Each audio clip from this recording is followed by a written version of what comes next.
பயிற்சி 7-5 வினா எண் 1. இந்த பயிற்சி முழுவதுமே நம்ம ஒரு மதிப்பெண் வினாக்களுக்கான விடைகளை தான் பார்க்க போறோம். ஒரு மதிப்பெண் வினா தானே, விடையை நம்ம மனப்பாடம் பண்ணிக்கலாம் அப்படின்னு நினைக்காதீங்க. 10வது பொறுத்த வரைக்கும் 12 வினா புத்தகத்துக்கு பின்னாடி இருந்து கேட்பாங்க, 2 வினாக்கள் சொந்தமா கேட்பாங்க. அந்த 12 வினாக்களையும் நாம சொந்தமா போட்டு பார்த்து ஆன்சர் எழுதணும்னா கண்டிப்பா அந்த மீதி இருக்க 2 வினாக்களுக்கும் நம்மளால விடை எழுத முடியும். அதனால ஒவ்வொரு வினாவையும் எப்படி ஆன்சர் வந்ததுன்னு தெரிஞ்சுக்கிட்டு ஆன்சர் போடுங்க. மனப்பாடம் பண்ணி போடுறது நல்ல விஷயம் இல்ல. 1வது வினா பாருங்க. 15 சென்டிமீட்டர் உயரமும் 16 சென்டிமீட்டர் விட்டமும் கொண்ட ஒரு நேர்வட்ட கூம்பின் வளைபரப்பு கேட்டிருக்காங்க. நமக்கு நேர்வட்ட கூம்பின் வளைபரப்புக்கு ஃபார்முலா தெரியும் இல்லையா? இது நேர்வட்ட கூம்பு. இதனுடைய விட்டம் கொடுத்திருக்காங்க 16 சென்டிமீட்டர் அப்படின்னா அதுல இருந்து நம்ம ஆரம் எழுதிக்குவோம். 6 சமம் 16ல பாதி 8 சென்டிமீட்டர். சரிங்களா? இதனுடைய உயரம் கொடுத்திருக்காங்க 15 சென்டிமீட்டர்னு. அதனால இங்க எழுதிக்குவோம் h சமம் 15 சென்டிமீட்டர். கேள்வி என்ன கேட்டிருக்காங்க? அதனுடைய வளைபரப்பு கேட்டிருக்காங்க. கூம்பின் வளைபரப்புக்கு என்ன ஃபார்முலா? நமக்கு தெரியும் கூம்பின் வளைபரப்பு சமம் பை ஆர் எல். நமக்கு எல் தெரியுமா? ஹெச்சும் ஆர் தான் தெரியும் இல்லையா? ஆனா எல் நமக்கு எப்படி கண்டுபிடிக்கிறதுன்னு தெரியும். எல் ஸ்கொயர் சமம் H square plus R square இல்லையா? ஹெச் ஸ்கொயருங்கிறது 15 ஸ்கொயர் பிளஸ் ஆர் ஸ்கொயருங்கிறது 8 ஸ்கொயர். 15 square 225 plus 8 square 64. கூட்டுனீங்கன்னா 289. 289ங்கிறது 17 ஸ்கொயர். அதாவது எல் ஸ்கொயர் சமம் 17 ஸ்கொயர், எல் சமம் 17. இப்ப வாங்க இங்க போடுவோம் 5 இன்ட்டு ஆர். ஆர் என்ன? 8 இன்ட்டு எல். எல் 7. எல் 17. 8ஐயும் 17ஐயும் நம்ம பெருக்குவோமா? 17 இன்ட்டு 8. 8 56க்கு 6, மீதி 5, 1 8, 8 5 13. ஆன்சர் என்ன? 136 பை வளைபரப்பு இல்லையா? சதுர சென்டிமீட்டர். ஆன்சர் எங்க இருக்கு பாருங்க. 136 பை சதுர சென்டிமீட்டர். 2வது வினா பாருங்க. 6 அலகுகள் ஆரமுடைய இரு சம அரைக்கோளங்களின் அடிப்பகுதிகள் இணைக்கப்படும் போது உருவாகும் திண்மத்தின் புறப்பரப்பு. நீங்க இத விஷுவலா யோசிச்சு பாருங்க. ஒரு அரைக்கோளம் இருக்கு, அதே போல இன்னொரு அரைக்கோளம் இருக்கு. இந்த 2 அரைக்கோளங்களையும் ஒன்றோடு ஒன்று சரியா பொருத்தும் போது நமக்கு என்ன கிடைக்குது? ஒரு கோளம் கிடைக்குது. இந்த கோளத்தினுடைய புறப்பரப்பு என்ன? கோளத்தின் புறப்பரப்புக்கு என்ன ஃபார்முலா? நமக்கு தெரியும் கோளத்தின் புறப்பரப்புக்கு formula 4 pi R square. Option A. 3வது வினா பாருங்க. ஆரம் 5 சென்டிமீட்டர் மற்றும் சாயுயரம் 13 சென்டிமீட்டர் உடைய நேர்வட்ட கூம்பின் உயரம் கேட்டிருக்காங்க. நமக்கு சாயுயரத்துக்கான ஃபார்முலா தெரியும். எல் ஸ்கொயர் சமம் H square plus R square இல்லையா? சாயுயரம் நமக்கு தெரியும் 13. சோ 13 ஸ்கொயர் சமம் ஹெச் ஸ்கொயர். ஹெச் நமக்கு தெரியாது, ஹெச் ஸ்கொயர் பிளஸ் ஆர் நமக்கு தெரியும் 5 5 ஸ்கொயர். 13 ஸ்கொயர் 169 சமம் ஹெச் ஸ்கொயர் பிளஸ் 5 ஸ்கொயர் 25. இந்த 25 இந்த பக்கம் எடுத்துட்டு வந்து கழிச்சிட்டீங்கன்னா ஹெச் ஸ்கொயர் சமம் 144. 144ங்கிறது 12ஓட ஸ்கொயர். அதாவது ஹெச் சமம் 12 சென்டிமீட்டர். 4வது வினா பாருங்க. ஒரு உருளையின் உயரத்தை மாற்றாமல் அதன் ஆரத்தை பாதியாக கொண்டு புதிய உருளை உருவாக்கப்படுகிறது. புதிய மற்றும் முந்தைய உருளைகளின் கன அளவுகளின் விகிதம். இதனுடைய ஆரத்தை 6ன்னு எடுத்துக்கிட்டோம்னா இதனுடைய ஆரம் r/2. உயரம் அதேதான். இது h, இதுவும் h. இப்ப என்ன சொல்லிருக்காங்கன்னா புதிய மற்றும் பழைய உருளைகளின் கன அளவுகளின் விகிதம் என்ன? புதிய உருளைக்கு கன அளவு என்ன? உருளையின் கன அளவுக்கு என்ன formula? Pi R square H. புதிய உருளைக்கு கன அளவு எப்படி கிடைக்கும்? Pi into R. ஆர் இருக்க இடத்துல என்ன போடணும்? r/2 the whole square into h. முந்தைய உருளையின் கன அளவு அது சாதாரண உருளை தான் இல்லையா? அதனால முந்தைய உருளையின் கன அளவு என்ன அப்படின்னா பை ஆர் ஸ்கொயர் ஹெச். இப்போ புதிய மற்றும் முந்தைய உருளைகளின் கன அளவுகளின் விகிதம் கேட்டிருக்காங்க பாருங்க. இது pi r/2 the whole square into h is to இது பை r square h.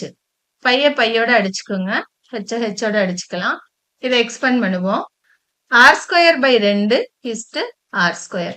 இந்த r square இதோட அடிச்சுக்கிட்டீங்கன்னா இங்க 1 இருக்கும். இந்த 4 இந்த பக்கம் கொண்டு போங்க. 1:4. புதிய மற்றும் முந்தைய கன அளவுகளின் விகிதம் 1:4. ஐந்தாவது வினா பாருங்க. ஒரு உருளையின் ஆரம் அதன் உயரத்தில் 1/3 எனில் அதன் மொத்த புறப்பரப்பு கேட்டிருக்காங்க. உருளையின் ஆரம் எப்படி இருக்குமா அப்படின்னா, அதன் உயரத்தை நான் ஹெச்ன்னு எடுத்துக்கிறேன். ஆரம் எப்படி இருக்குமானா, உயரத்தில் 1/3 அப்படின்னா h/3. அதன் மொத்த புறப்பரப்பு கேட்டிருக்காங்க. உருளையின் மொத்த புறப்பரப்புக்கு என்ன ஃபார்முலா அப்படின்னா 2πr into h plus r சதுர அலகுகள். ஃபார்முலா தெரியணும் உங்களுக்கு. சமம் பை ஆன்சர்ல இருக்கு, அதனால பைய ஒன்னும் செய்யாதீங்க, அப்படியே வச்சுக்கோங்க. ஆர் இருக்க இடத்துல h/3 போட்டுக்குங்க.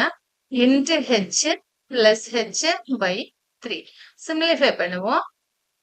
2πh/3 இன்டு 3 கொண்டு இங்க பெருக்கினீங்கன்னா 3h plus h 4h/3 simplify பண்ணுங்க.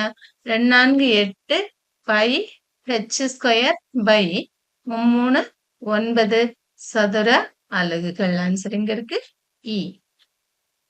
ஆறாவது வினா பாருங்க. ஒரு உள்ளீடற்ற உருளையின் வெளிப்புற மற்றும் உட்புற ஆரங்களின் கூடுதல் 14 சென்டிமீட்டர் மற்றும் அதன் தடிமன் 4 சென்டிமீட்டர் ஆகும். உருளையின் உயரம் 20 சென்டிமீட்டர் எனில் அதனை உருவாக்க பயன்பட்ட பொருளின் கன அளவு.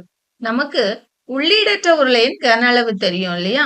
என்ன ஃபார்முலா சொல்லுங்க பார்க்கலாம். உள்ளீடற்ற உருளையின் கன அளவுக்கு formula pi capital R square minus small r square into h. இப்ப மறுபடியும் கணக்கு படிப்போம். ஒரு உள்ளீடற்ற உருளையின் வெளிப்புற மற்றும் உட்புற ஆரங்களின் கூடுதல், அதாவது capital R plus small r சமம் 14ன்னு கொடுத்திருக்காங்க. அடுத்து அதன் தடிமன். தடிமன்னா என்ன? இது உள்ளீடற்ற உருளை, அதன் தடிமன் அப்படிங்கிறது இந்த ஏரியா, சரிங்களா? இந்த பகுதியை தான் தடிமன்னு சொல்லுவோம். இது எப்படி கிடைக்கும் அப்படின்னா, வெளியாரம் கேபிட்டல் ஆர்ல இருந்து உள்ளாரம் ஸ்மால் ஆர கழிச்சா கிடைக்கும். அப்ப நமக்கு கொடுத்திருக்காங்க தடிமன் W சமம் R மைனஸ் R சமம் 4 அப்படின்னு. உயரம் கொடுத்திருக்காங்க H சமம் 20ன்னு. ஃபார்முலால அப்ளை பண்ணுவோம். சமம் பை என்று R square minus R square capital R minus small R into capital R plus small r அப்படின்னு பிரிச்சுக்கலாம். a square minus b square into h. மதிப்பு போடுவோம். Equal to pi into capital R minus small rங்கிறது 4, capital R plus small rங்கிறது 14 பெருக்கல் hங்கிறது 20. பெருக்குவோம். 14யும் 20யும் பெருக்குங்க. 2 14 28, ஒரு 0 இருக்கு. இங்க ஒரு 4 இருக்கு, 4ஆல பெருக்குங்க. 4 0 0 4 8 32க்கு 2 மீதி 3 4 2 8 8 3 11 1120 பை கன சென்டிமீட்டர் நமக்கு விடையா கிடைச்சிருக்கு. எங்க இருக்கு பாருங்க, ஆப்ஷன் ஆ. எட்டாவது வினா பாருங்க. ஒரு அரைக்கோளத்தின் மொத்த பரப்பு அதன் ஆரத்தினுடைய வர்க்கத்தின் டேஷ் மடங்காகும். ஒரு அரைக்கோளத்தின் மொத்த பரப்புக்கு ஃபார்முலா 3πr ஸ்கொயர் இல்லையா? ஆரத்தினுடைய வர்க்கம்ங்கிறது r ஸ்கொயர். எத்தனை மடங்கு? r ஸ்கொயரோட எதை பெருக்கிருக்கோம்? 3π பெருக்கிருக்கோம். ஆன்சர் 3π. ஏழாவது வினா பாருங்க. ஒரு கூம்பின் அடிப்புற ஆரம் மும்மடங்காகவும் உயரம் 2 மடங்காகவும் மாறினால் கன அளவு எத்தனை மடங்காக மாறும்? இது ஒரு கூம்பு. இதனுடைய உயரத்தை ஹெச்னோ ஆரத்தை ஆறுன்னு வச்சுக்குவோம். அப்படின்னா இதனுடைய கன அளவு 1/3πr ஸ்கொயர் h. என்ன சொல்லியிருக்காங்கன்னா, அதனுடைய ஆரம், ஒரு கூம்பின் அடிப்புற ஆரம் மும்மடங்கு ஆயிருச்சு அப்படின்னா இது 3r ஆயிருச்சு. அதனுடைய உயரம் 2 மடங்கு ஆயிருச்சு, 2h ஆயிருச்சு. கன அளவு எத்தனை மடங்கு ஆகும் அப்படின்னா, இந்த பெரிய கூம்பினுடைய கன அளவை நாம கண்டுபிடிப்போம். 1/3πr square. ஆருக்கு பதில் என்ன போடுவீங்க? 3r போடுவீங்க ஸ்கொயர் இன்டு ஹெச் ஹெச்ங்கிறது 2h ஈக்குவல் டு சிம்பிளிஃபை பண்ணுவோம் 1/3 5 into 3 square 9 into r square 2h 1 3 3 3 9 simplify பண்ணீங்கன்னா 3 2 6 பை r ஸ்கொயர் h இதுல இத போல எத்தனை மடங்குன்னு தான் கேட்டிருக்காங்க. சோ இதை நம்ம எப்படி எழுதிக்கலாம்னா 6 பெருக்கல் 3 இன்டு 1/3 பை r ஸ்கொயர் ஹெச்னு எழுதிக்கலாம். இது கூம்பின் கன அளவு இல்லையா? இந்த கூம்பின் கன அளவு போல எத்தனை மடங்கு அப்படின்னா 6 3 18 மடங்கு. விடை ஆ. 9வது வினா x சென்டிமீட்டர் ஆரமுள்ள ஒரு திண்ம கோளம் அதே ஆரமுள்ள ஒரு கூம்பாக மாற்றப்படுகிறது எனில் கூம்பின் உயரம். இது கோளம், இதனுடைய ஆரத்தை எக்ஸ்ன்னு நாம எடுத்துக்குவோம். அதே ஆரமுள்ள இன்னொரு கூம்பா மாத்திரம் அப்படின்னா இதுவும் எக்ஸ் தான். அதனுடைய உயரத்தை ஹெச்ன்னு எடுத்துக்குவோம். உயரம் என்னவா இருந்திருக்கும் அப்படின்னு கேட்டிருக்காங்க.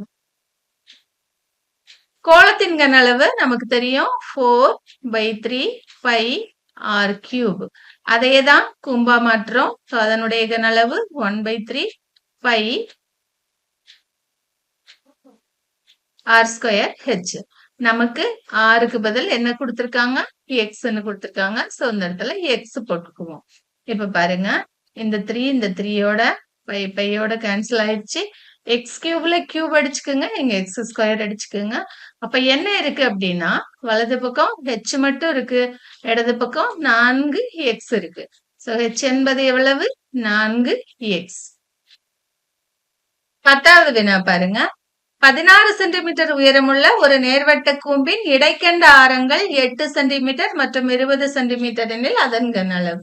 நமக்கு இடைக்கண்டத்தின் கன அளவுக்கு ஃபார்முலா தெரியும்.